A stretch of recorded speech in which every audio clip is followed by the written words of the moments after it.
Take it away, Mr.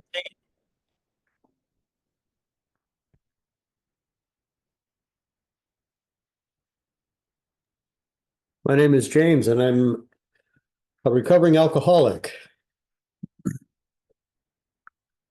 Oh, so I'm going to start by saying that I'm sick. I fell sick a couple of days ago, and so who knows what I'm going to say. A friend of mine once said, and I found it sometimes to be true, that you can tell the truth better when you're sick than when you're well, because your energy's down, and all the nonsense that we normally put up kind of in our personality is kind of, we don't have the energy for it. So I'm either going to speak really poorly or really well tonight.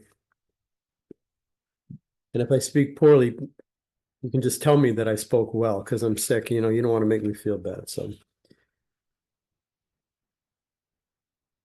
I'm a real alcoholic, and I've been through these steps. You know, I came to this program a broken man. I was a broken man. I can't say it a better way than that. And I'm not a broken man anymore. Just that right there. It's an amazing thing because I followed some instructions and I went through these steps with a sponsor who took me through them just the way his sponsor took him through them, and his sponsor before him, you know.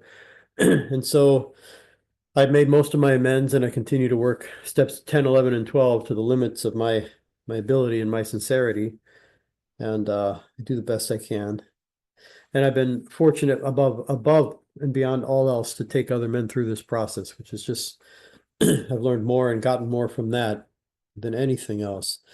But this second step, we came to believe that a power greater than ourselves could restore us to sanity, right?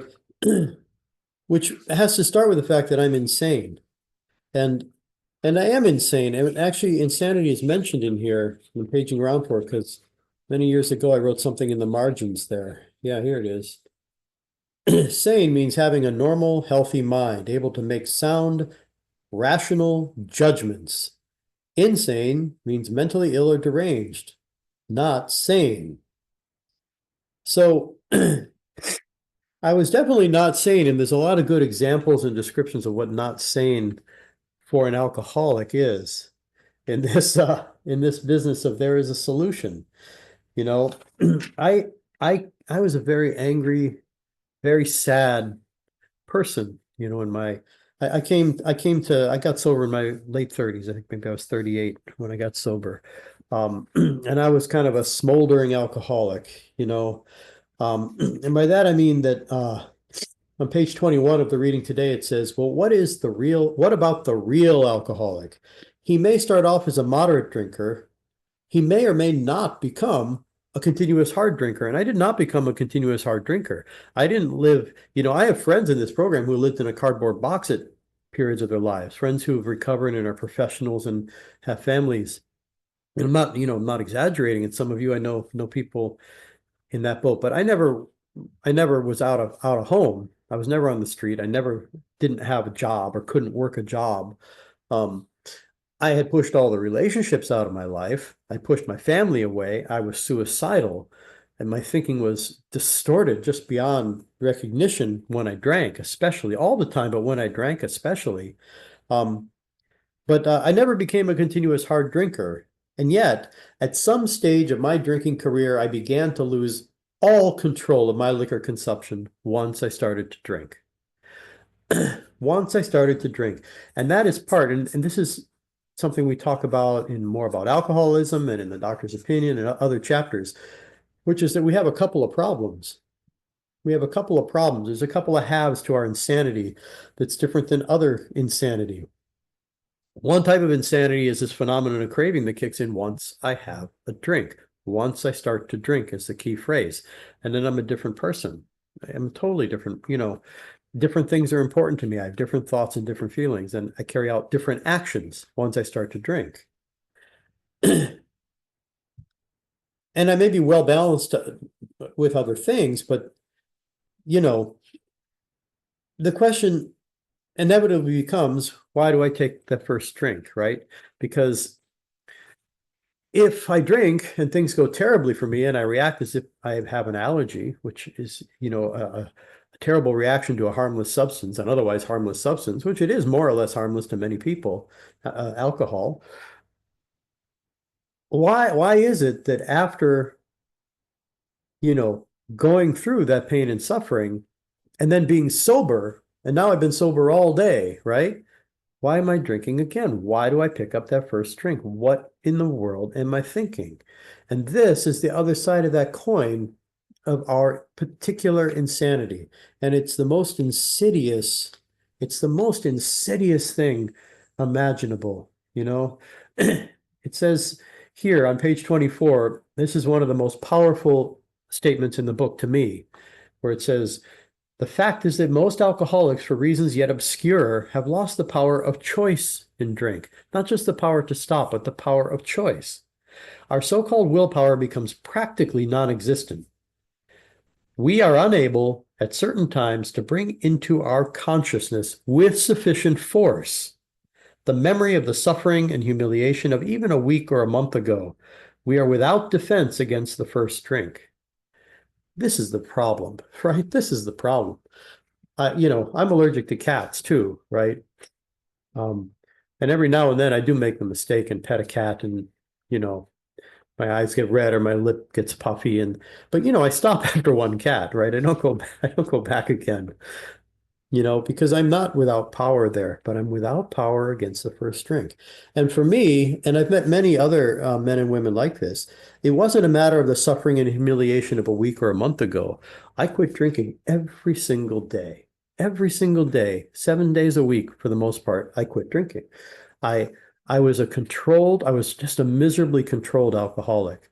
I drank beer almost exclusively in the last few years, not because I adored beer, but because I was afraid that if I brought a bottle of hard liquor into the house, that I would poison myself. I was too scared that I would poison myself with it, that I wouldn't know how much I had drunk. With beer bottles, I could count the empty bottles, and so I knew if I had had a certain amount and I had to get up in the morning, uh, and I wasn't going to not get up in the morning. I wasn't going to lose. That wasn't in me, right? James doesn't do that. And so, somehow then I kept track, and which was in some ways even more pathetic than just drinking myself into a blackout when I think of it today, just waiting, that 6 or 8 beers in a row, whatever. I was never someone with a huge capacity. And then, to where I thought I could sleep. And I thought, I had a lot of reasons in my mind. My life was hard. I was still broke up over my ex-girlfriend. Things didn't understand, I was depressed. I had a million reasons, I I had had certain experiences that had left very deep scars, um, psychologically on me, which is true. I mean, and probably no different than, different than, but no more than other people. And yet, that wasn't really, you know, this other spot. Let me see if I can find it here. Yeah, I have it highlighted. It says once in a while he may so it says here that our philosophy that it makes no sense, right? If you draw, our fallacious reasoning, false reasoning about why we drink, if you say that to an alcoholic, we'll laugh it off or become irritated and refuse to talk. But then it says, once in a while he may tell the truth. And the truth, strange to say, is usually that he has no more idea why he took that first drink than you have. Some drinkers have excuses with which they are satisfied part of the time, but in their hearts, they really do not know why they do it. And, there's a there's a spot, it's actually not in this chapter, it's a few pages on. It's talking about when we stop drinking. It says, if we are planning to stop drinking, it's on page 33, there must be no reservation of any kind, nor any lurking notion that someday we will be immune to alcohol. Somehow I always had this lurking notion. That was part of it, right? And I couldn't remember with enough force how badly I meant it, how strongly I meant it when I prayed to God for help and quit drinking last night. And then in would creep this lurking notion that maybe it wouldn't be the same today. And somehow that lurking notion sneaks like a shim in between me and reality, in between me, my reasoning, and all the reasons, all my experience of the suffering and humiliation I had yesterday, you know? And some of the humiliation I had this morning, I was so mortified by my own behavior that I would empty my trash in the morning.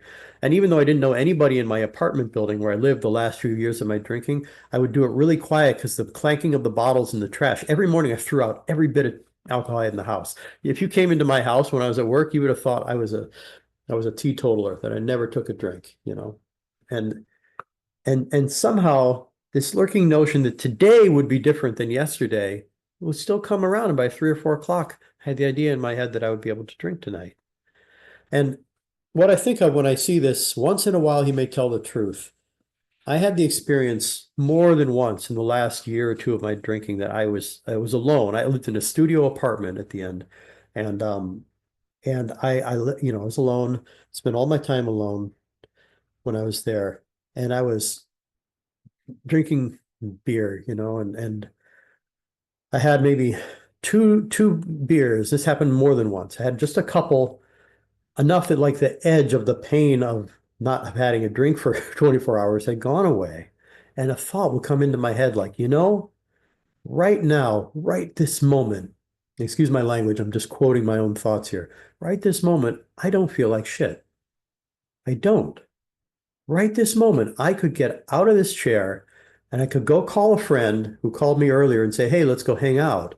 Or I could go for a walk around the pond near where I was living. I could do that right now. There's no reason. And then boom, another thought would literally come into my head. Fuck this, fuck you, fuck me. Terrible words like that would come to my mind.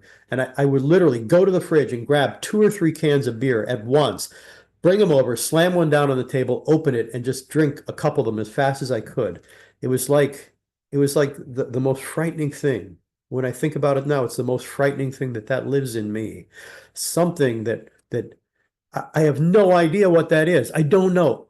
To be honest with you, once in a while we may tell the truth. I have no idea what that is. I have no idea. I mean, I have some idea. I can go and examine the psychology of it, and I've done therapy and I've thought about these things a lot. But why me? Why that?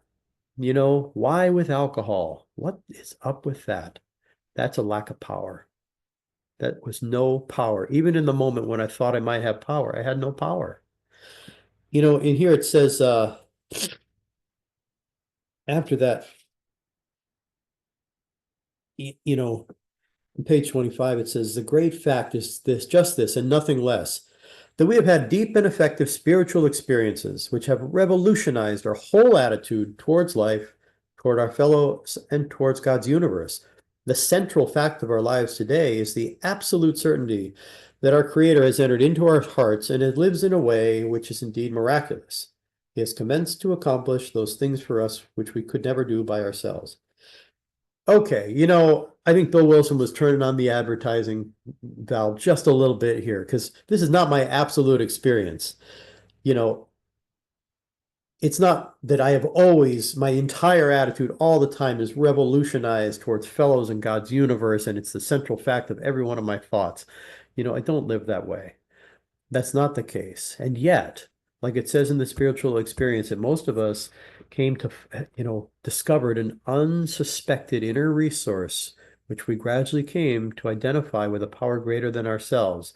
And I can tell you from this chapter, this paragraph, what's absolutely true is that this unsuspected inner resource that has connected me to my idea of God has absolutely commenced to accomplish things for us which I could not do by myself. I could not. I couldn't do it. There's no way. I haven't had a drink in almost 21 years. I have a family who's never seen me drink. I have a son who's almost 13, a stepson who's 10 years older than that, and in college. I have a wife and a home, and friends and colleagues, and I have lots of respect from some people, and in and out of the program, I found ways to make meaning in my life, and I've been just very, very lucky. And my life isn't perfect, and my mind isn't perfect, and my emotions aren't perfect, and I'm not the lowest maintenance person in the world, probably to have as a husband or whatever, but things have happened that I could not do for myself. I didn't have the power. There's this I always read it because it it applies to just about every step. It's a little further on in We Agnostics. It says lack of power. That was our dilemma. We had to find a power by which we could live, and it had to be a power greater than ourselves because I couldn't do it. I couldn't do it, obviously. But where and how were we to find this power? Well, that's exactly what this book is about. Its main object is to enable you to find a power greater than yourself, which will solve your problem. And that's what this step 2 is about. It's not about believing in God. It's not about not believing in something. It's not about understand. Oh, I got a timer, Mark. Look at that. I can see how much time I have left. It's not about, you know, this process and understanding the steps. It's about a belief that it's possible, you know? It's understanding that it's not impossible. Even that, I tell guys, I say, you don't even have to believe it's possible. You just have to see enough in other people and have enough experience to at least put it on the table there temporarily that maybe it's not impossible. You know, maybe it's not impossible for what it says in the steps, Um, oh, excuse me, my head is just a little fuzzy here. Came to believe that a power greater than ourselves could restore us to sanity. Maybe it's not impossible that something greater than me could restore me to sanity. Before this, we'd already come through step 1, which basically means that I do understand that something not any greater than me cannot restore me to sanity. Like I had come to that conclusion. I couldn't do it on my own. Maybe something else could, you know? And I hit bottom. I drank. I had a jumping spot picked out. I was going to kill myself. I had reached out to someone somehow. It's another story, and they had gotten back to me, and I'd gotten some help and gotten to a couple of meetings, and I was still pretty confused, and I don't know, I was past my last drink, but not by very far, probably days or a couple of weeks. I don't know when I came into a couple of big book step study meetings, and I will never forget walking into the meeting that I still go to, the Medford. Well, it was the Somerville men's group then, but it's in Medford now, for those of you who know Boston. But I walked in there and it was like a light in that room. There was an energy in that room like nothing I'd ever seen before, or nothing I could remember anywhere. And these people, they were laughing, they were loud, but it wasn't like they weren't telling AA jokes. And I love AA jokes. I love the humor in open meetings, and they tell the same old jokes over and over until it hurts. And I love that. And God bless them. I'd be dead without them. But this was different. This was different. People weren't talking about alcohol. They had a lightness and a something. But what was more than that is I could tell they were sick like me. They knew. They knew what I was going through. I could tell right away by the way they talked, by the things they said, by the stories they told. And there they were, quoting out of this book and talking like they knew something that not just knew it, like memorized it, but like they had been through it and they understood it and they were on the other side and they were willing to stake their lives on it. They, that's what they screwed their courage to, was the work that they had done. They had done something that I hadn't done that had let people as sick as I am behave in a way that I couldn't behave, have a joy in their eyes that I no longer had. I felt like my joy had been snuffed out like a candle. A long time ago, I felt like it was cold and dead. And yet somehow these men had it. And through that, I came to believe that perhaps it was possible. I came to believe that some power, I didn't know what, might be able to restore me to sanity, might be able to restore what I had lost. I didn't think sanity at that time. And so I kept going and I kept coming back and I faltered a bit, but I came back and I eventually found somebody who I thought was courageous and um, scared me a little bit. And I asked him to help me. And we started reading this book and we went through steps and I did a lot of writing and I wrote really hard. Well, I wrote half-heartedly for a while and then really hard for quite a while. And a year later, my writing was done and I read my fifth step. And I, not so long after, started working steps 9, 10, 11, and 12. And I don't always do it perfectly. It's been a hard year. Um, and it's been a hard week because I'm sick, uh it just reminds me how grateful I am when I'm here and I'm talking to you guys. And I got to talk to a couple other alcoholics this week who called me, and guys that I've sponsored, and I owe my sponsor a call too. It's a beautiful thing. So thanks to Mark's timer, I'm going to talk right down to the exact last second and talk. I'm going to be such a precise alcoholic like no one's ever seen before. Um, anyway, thank you all for having me, and look forward to hearing other people. So that's it. Thank